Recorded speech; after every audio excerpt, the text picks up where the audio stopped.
I had an idea about doing color artwork for all the Baseball Hall of Famers. That was really the beginning of an idea that we all started to percolate. And within 2 weeks, Dick came in with 5 pieces that he had done of Babe Ruth in the style of the Allen and Ginter card. The Hall of Fame had never issued a set of art cards. We perceived a vacuum in the collecting world as a result of that. We thought that we could make a marriage, so to speak, between Dick's talents on one hand and the collector's needs on the other hand. And as a result of that, we formed a company in late 1979 called Perez Steele Galleries. Frank was a Wall Street guy. He was always very well dressed. Frank was self-consciously a dandy, and this permeated his being. When he wanted to see you later, he would say, "I will see you anon." There was nobody in the world like him.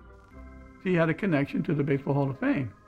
We wanted the Hall of Fame logo on these cards, and we would pay them a royalty. That was new to the Hall because they had not had any royalty income at that point. They liked the idea, and Perez Steele Art Postcards was born.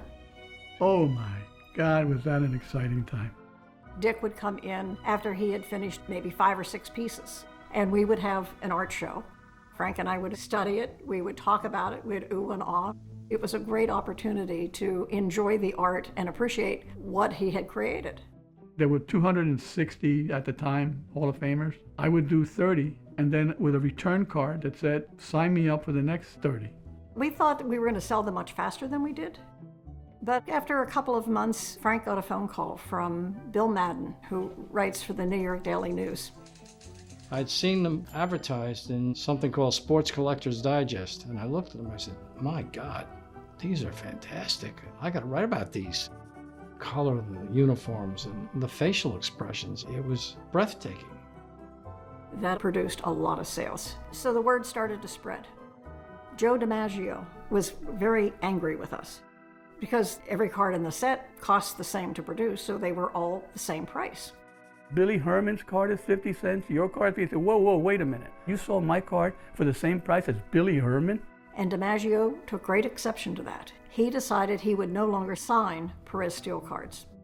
When they would do autograph shows in New York, at the bottom of the ad, it would say, "Joe will sign no Perez Steele cards."